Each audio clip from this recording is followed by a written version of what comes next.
Bonjour à tous, bienvenue sur le plateau de Mag Emploi, votre émission dédiée à l'emploi au Mali. Je suis Kamissa Traoré, à mes côtés ma co-animatrice Sandrine. Sandrine, bonjour. Bonjour Kamissa. Bienvenue sur ce plateau. Beaucoup.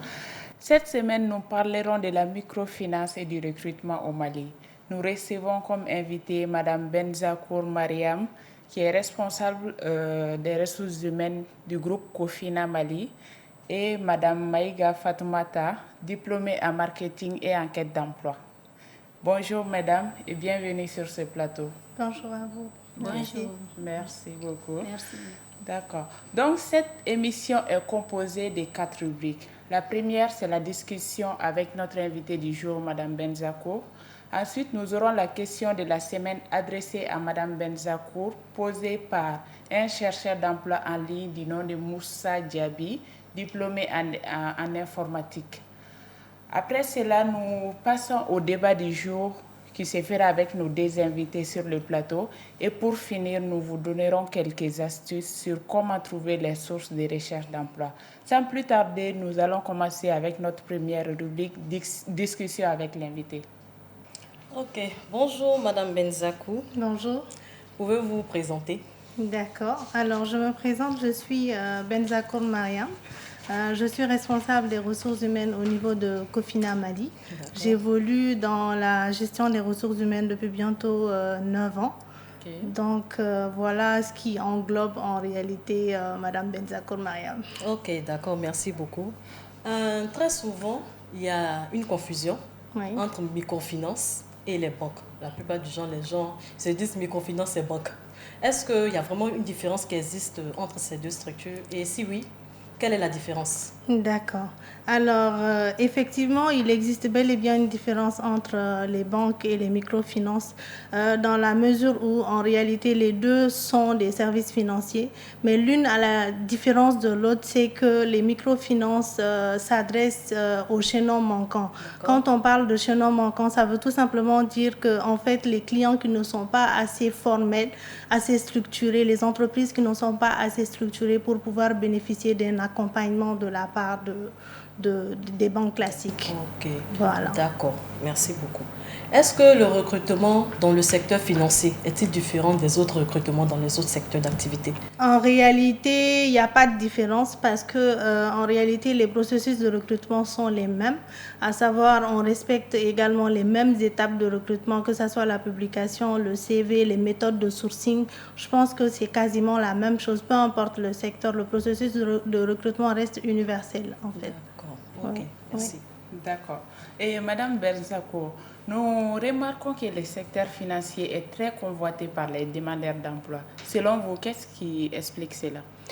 Tout simplement parce que au niveau du secteur financier, il y a beaucoup de recrutement, on emploie beaucoup. Okay. Et aussi, si je peux me permettre, c'est un idéal pour nous les jeunes de pouvoir intégrer une institution financière ou même une banque. Je pense que c'est une question de génération. Parce que dans les années précédentes, on n'avait pas beaucoup de spécialisation métier en ce qui concerne le domaine de la finance. Et c'est tout l'inverse aujourd'hui. On a des spécialisations métiers en ce qui concerne le monde de la finance. Et je pense que c'est un environnement sûr aussi. D'accord. Voilà. D'accord. Merci. Nous avons une autre question, c'est par rapport à la crise sanitaire. Vous savez avec moi que la crise sanitaire a impacté le monde. Donc, on veut savoir, est-ce que votre secteur a été touché? Bien évidemment, nous avons d'une manière ou d'une autre, toute entreprise qui est génératrice de revenus a été bel et bien impactée par la crise sanitaire Covid-19. Okay. Tout simplement, nous avons été impactés en ce qui concerne le recrutement parce que nous avons été forcés de revoir nos process de recrutement en ce qui concerne bien évidemment aller vers le digital, privilégier le digital plutôt que le contact humain parce qu'on était contraints à respecter les mesures barrières. Donc, ce qui vous sous-entendait pas de contact humain, c'est la raison pour laquelle on a privilégié le digital, à savoir les applications comme Teams, comme Zoom, où on faisait nos entretiens. D'accord. Oui. Merci. Donc, nous passons maintenant à la question de la semaine juste après les jingles.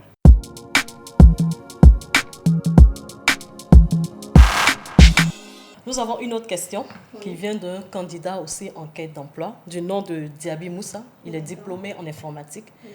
Moussa vit une difficulté.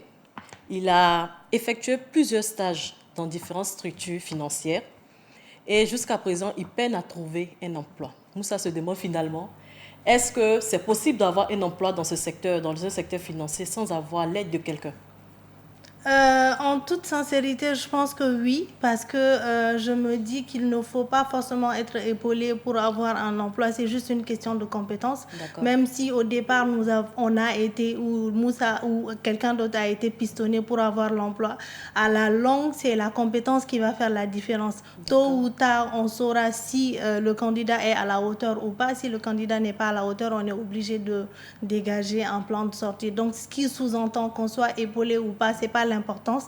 L'important, c'est juste d'avoir les compétences et la qualification requise pour le poste. Oui, nous sommes d'accord sur ce point, mais il est vrai aussi que beaucoup de candidats se disent qu'ils ont les compétences qu'il faut.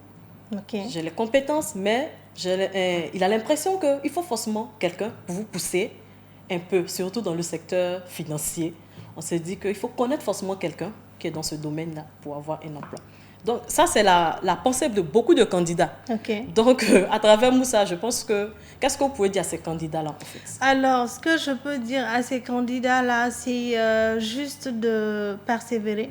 Parce que peu importe le nombre de fois où on va essayer, il ne faut jamais s'arrêter d'essayer. Dans la mesure où d'autres peuvent être pistonnés, mais il faut toujours y croire et un jour, ça va donner. D'accord. Merci beaucoup. Ok, donc merci beaucoup, Madame Benzakou, pour cette réponse-là, qui, à travers Moussa, les autres candidats aussi auront vos conseils et pourront persévérer dans leur quête d'emploi, surtout. Ok, nous passons maintenant au débat du jour. C'est juste après le jingle avec Kamissa.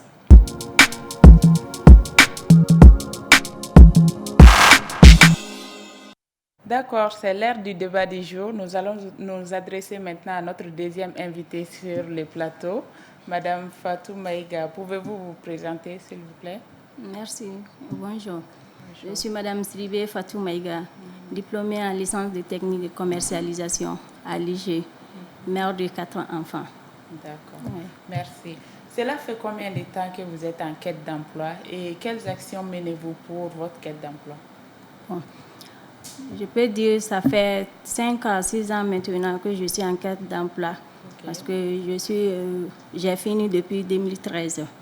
Donc, je suis à la quête d'emploi depuis 2014. J'ai pu mal à faire des stages, surtout dans les banques, à la BNDA, à l'IDM aussi, à BDM, à l'Orange Mali aussi. Donc, vous avez dit que vous avez fait des stages dans les banques. C'est un secteur, le secteur financier, c'est un secteur qui vous intéresse même. Oui. Vous voulez évoluer dans ce domaine-là? J'aimerais évoluer dans ce domaine. Depuis l'enfance, c'est mon rêve de travailler aussi à la banque. Ah, d'accord. Ok. Donc, quelles sont les difficultés majeures que vous, en tant que candidate, auxquelles vous avez fait face pour trouver votre emploi? J'ai eu pas mal de difficultés, surtout quand on demande les candidatures d'abord, on nous demande les expériences de 4 à 6 ans. Moi, je me demande, si on ne fait pas des stages pratiques, comment on peut avoir des expériences, surtout de 4 à 6 ans comme ça? Oui. Voilà. C'est pas évident. C'est pas évident. Ok. Donc, Madame Benzakou, nous revenons vers vous. D'accord. Voici une candidate qui a exprimé une difficulté qui concerne surtout le nombre d'années d'expérience demandées la plupart du temps dans les offres d'emploi. Que pouvez-vous répondre face à cela? Alors, déjà, merci pour la question. En ce qui concerne les années d'expérience, quand on étudie les avis de recrutement, on voit généralement qu'on demande beaucoup d'années d'expérience, entre 2 voire 5 ans. Certains vont même à 9 ans d'années d'expérience. En réalité, cela signifie tout simplement que en réalité, le profil recherché n'est pas un profil débutant, c'est beaucoup plus un profil senior ou un profil expérimenté. C'est pour ça que je me dis, généralement, les candidats, ils se trompent de cible. En fait, quand ils voient des avis de recrutement, même quand ils ne répondent pas aux critères prédéfinie, ils se disent on va tenter le coup, peut-être ça peut marcher. Dans ces cas de figure, le hasard ne marche pas parce que généralement, comme je l'ai dit, le besoin en entreprise, peut-être c'est un profil senior, c'est un expérimenté ou une expérimentée qu'on recherche pour venir bien évidemment travailler sur un projet bien déterminé et il y a des objectifs qui sont assignés là-dedans. Mais indépendamment de cela, il y a d'autres institutions financières ou même des banques classiques qui proposent des programmes de stage qu'on appelle généralement programmes d'immersion ou d'insertion des jeunes qu'ils forment et à l'issue de la formation, bien évidemment, on propose des contrats de travail ou même des stages de qualification. C'est sous forme de stages de qualification. Je pense que les jeunes doivent être beaucoup plus, en tout cas ceux qui sont à la recherche d'opportunités d'emploi, pour pouvoir bien évidemment cibler ces postes-là, il faut à un moment donné qu'ils aient une petite expérience là-dessus.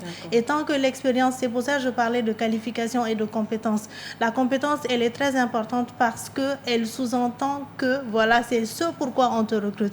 Et généralement, on peut avoir le même nombre d'années entre deux candidats, on peut être confronté à une difficulté. La difficulté est telle que c'est parce que ces deux candidats ont les mêmes profils, ils ont les mêmes nombres d'années d'expérience, mais ce qui va faire la différence, comment on va dire ça, c'est le flair du recruteur. Il y a juste quelque chose qui peut faire quand même la différence. Qui va certainement faire pencher la balance. D'accord. Voilà. Ok. Donc, Madame Benzakour, qu'est-ce que vous proposez concrètement aux candidats qui veulent vraiment évoluer dans votre secteur? Alors, ce que je propose aux candidats qui veulent évoluer dans notre secteur, tout simplement, c'est de s'auto-former. Okay. Parce que généralement, c'est pas... Quand on regarde les recrutements, peut-être généralement, on ne recrute pas uniquement pour la compétence, on recrute également pour l'attitude. Okay, oui. Il y a le savoir-faire, mais il y a aussi le savoir-être. Oui. D'accord, c'est très important. On peut avoir les compétences qu'il faut, mais sans pour autant avoir les attitudes qu'il faut. Les compétences, elles s'acquièrent au fil des années, mais on ne peut pas demander à un adulte de changer de comportement en un clin d'œil. Donc, ce que je peux dire... pour encourager les jeunes qui veulent évoluer dans le secteur financier, c'est de l'auto-formation, beaucoup d'auto-formation. Aujourd'hui, on a beaucoup de plateformes digitaux où on peut aller se former en ligne. C'est vrai qu'à un moment donné, c'est coûteux, mais il y a d'autres formations qui sont assez gratuites.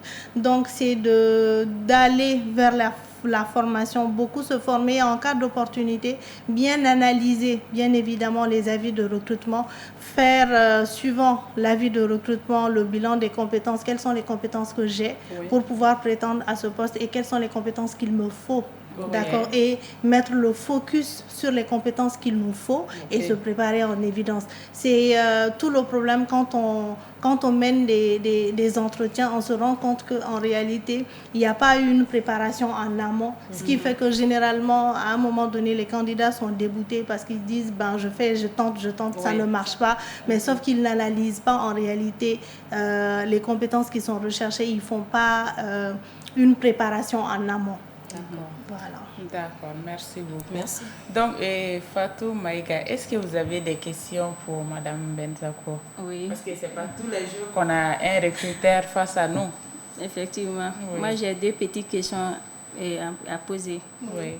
La première question est que le mot salaire est fréquent dans l'entretien. Okay. Bon, face à une telle question, quelles sont vos prétentions salariales? Comment devons-nous répondre à la question dans la logique? D'accord. Alors, quand on vous pose une question par rapport à votre prétention salariale, il faut tout simplement, comme je l'ai dit, quand on part participer à un entretien, il y a une certaine préparation en amont qu'on doit faire. Et cette préparation va consister même évidemment à faire des recherches. Tu peux demander au niveau de ton entourage, on me recrute pour un poste d'assistant. Selon vous, quelle peut être la prétention salariale d'un assistant ou d'une assistante? Est-ce que quand il y a une grille, quel peut être le minimum ou le maximum? Tu fais ta proposition suivant les informations que tu auras reçues. Et aussi, tu peux même faire des enquêtes pour te renseigner sur l'entreprise qui te recrute. Tu peux avoir quelques informations par rapport, tu n'auras pas exactement l'information, mais tu peux avoir, comment on va dire ça? Tu peux pas l'information de manière exacte, mais quand même, tu peux avoir une information qui pourra t'orienter. Oui, une idée par rapport à ça. Voilà. Je comprends. Et la seconde question est que c'est un peu à rapport à la première question, mais certaines offres demandent beaucoup d'exigences, comme les expériences. Et que devons-nous faire face à cette demande-là? Alors, cette question, je pense que je l'ai déjà répondu dans le sens où tout simplement je disais que ce n'est pas uniquement une question de compétence, mais c'est aussi une question d'attitude. Tu peux ne pas avoir la compétence requise, mais tu peux avoir l'attitude qu'il faut.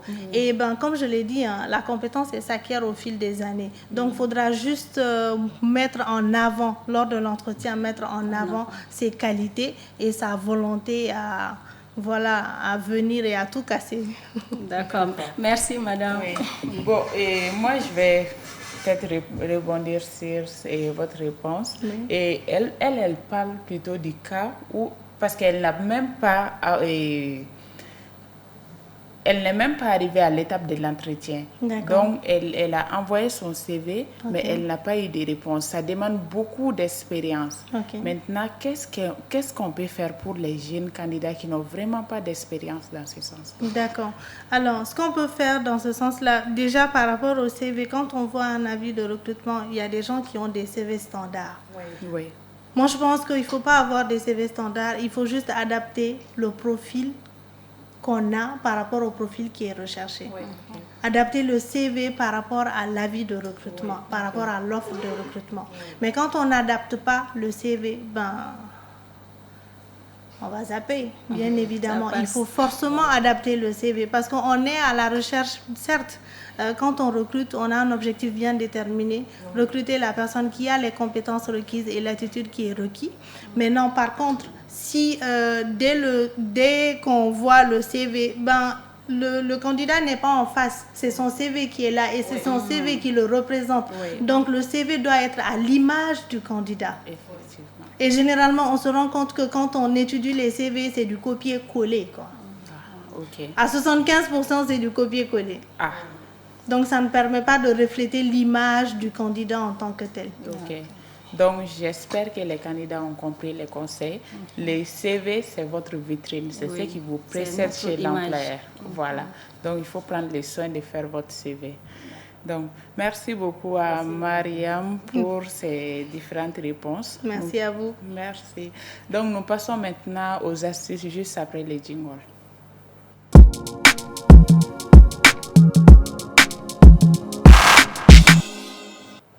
Ok, c'est l'heure des astuces.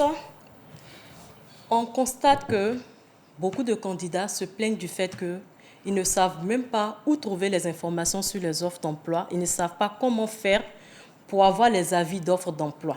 Aujourd'hui, nous avons décidé de vous montrer comment obtenir les informations sur les offres d'emploi, où il faut aller pour avoir les informations sur les offres d'emploi. Déjà, la première source que nous vous proposons, c'est votre propre réseau, vous-même votre réseau. Le réseau, c'est quoi? C'est votre famille, ce sont vos connaissances, ce sont vos amis. Pour ceux qui ont déjà travaillé, ce sont aussi vos collègues de travail. Ce sont ces personnes-là qui vont vous relayer les informations sur les offres d'emploi au cas où il y aura des postes vacants. Donc, il faut vraiment vous rapprocher de votre réseau. Très souvent, on pense que la plupart des offres d'emploi sont visibles. Non, la plupart des offres d'emploi ne sont même pas visibles. Pour le tonton qui veut recruter pour son entreprise, il n'ira pas publier son annonce sur un site d'offres d'emploi ou sur les réseaux sociaux. Il va passer par ses connaissances, demander à ses connaissances, est-ce que vous avez une personne qui peut faire ce boulot-là, qui a cette compétence-là? En ce moment-là, ils vont maintenant lui montrer si oui ou non, ils ont cette personne ou pas. Donc, passez par votre réseau, c'est un avantage même pour vous. Ensuite, la deuxième source, c'est les sites d'emploi. Nous avons beaucoup de sites maintenant au Mali. Entre autres, il y a le site Mali Bara qui publie chaque jour les offres d'emploi. Donc, vous pouvez aller sur ce site-là pour avoir toutes les informations sur les offres d'emploi qui sont vacantes. Ensuite, nous proposons aussi les agences de recrutement. il y a les agences de recrutement. Comme le nom le dit, ce sont les agences de recrutement. La plupart du temps, ils recrutent pour d'autres entreprises.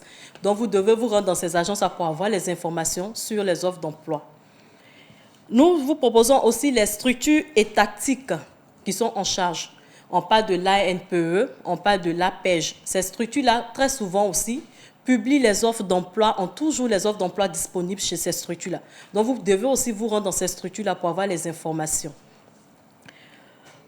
La quatrième source, ce sont les affiches dans les entreprises. Il y a certaines entreprises qui ne publient pas les offres d'emploi, qui préfèrent afficher directement ces offres-là dans leur entreprise.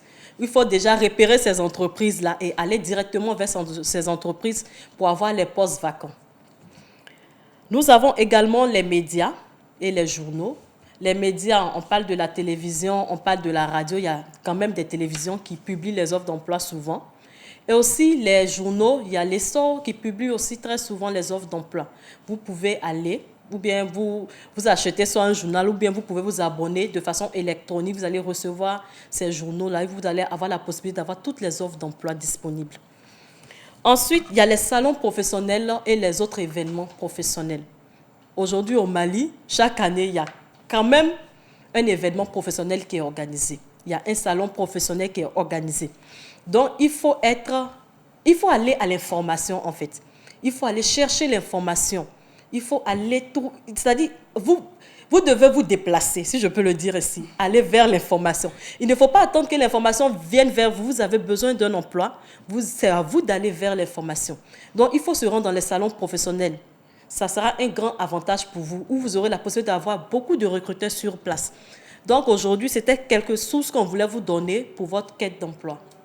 Donc, merci beaucoup, Kabissa. C'était tout pour les sources aujourd'hui. Ok, merci beaucoup, Sandrine. J'espère que les candidats ont pris bonne note parce que ce sont des règles d'or que Sandrine vient de citer. Donc, nous sommes à la fin de cette édition, mais nous allons quand même demander à Mme Benzakour si elle a un dernier mot. Alors, mon dernier mot va à l'endroit de tous ces jeunes qui sont à la recherche d'opportunités d'emploi. Ne baissez pas les bras, continuez la quête et je demeure certaine qu'un jour, vous allez avoir gain de cause. D'accord. Merci beaucoup. Ça a été un plaisir de vous recevoir sur notre plateau. On espère vous revoir très prochainement pour un autre sujet. Inch'Allah. Et Madame Fatou Maïga, est-ce que vous avez des questions ou bien un mot pour l'émission? Bon, moi je n'ai pas de questions, mais j'ai un dernier mot. Ok. Je m'adresse aux jeunes employés sans emploi d'être courageux et de chercher, toujours chercher. Ok. Oui. J'espère que vous avez compris beaucoup de choses à travers les conseils de Mariam. Oui, merci madame. C'est encourageant. Merci à vous. D'accord. Donc, merci à vous aussi. Merci beaucoup. Merci beaucoup pour l'invitation. Ok, ça a été un plaisir. Donc, nous sommes à la fin de cette émission. Merci beaucoup. Sandrine, est-ce que tu as un mot? Non, je n'ai pas... Bon, je peux dire que j'ai un mot, oui. Voilà, donc je peux dire merci, juste merci à Mme Benzakour de s'être déplacée pour toute la contribution, pour tous ces conseils que vous avez donnés à ces candidats en quête d'emploi, qui certains même sont vraiment découragés, qui se disent même que peut-être même la plupart du temps les offres même n'existent même pas. Ce sont des offres fictives et on en voit. Donc merci pour vos conseils et merci aussi à Fatou Maïga, de t'être déplacée, d'avoir représenté les candidats et d'avoir exprimé les difficultés que la plupart des candidats vivent. Voilà, donc c'était juste... D'accord. Donc, j'espère que l'émission Mag Emploi vous apprend beaucoup de choses. C'est une émission qui est présentée par Mali Bara. Donc, d'ici là, portez-vous bien. Bonne suite des programmes sur Joliba TV News.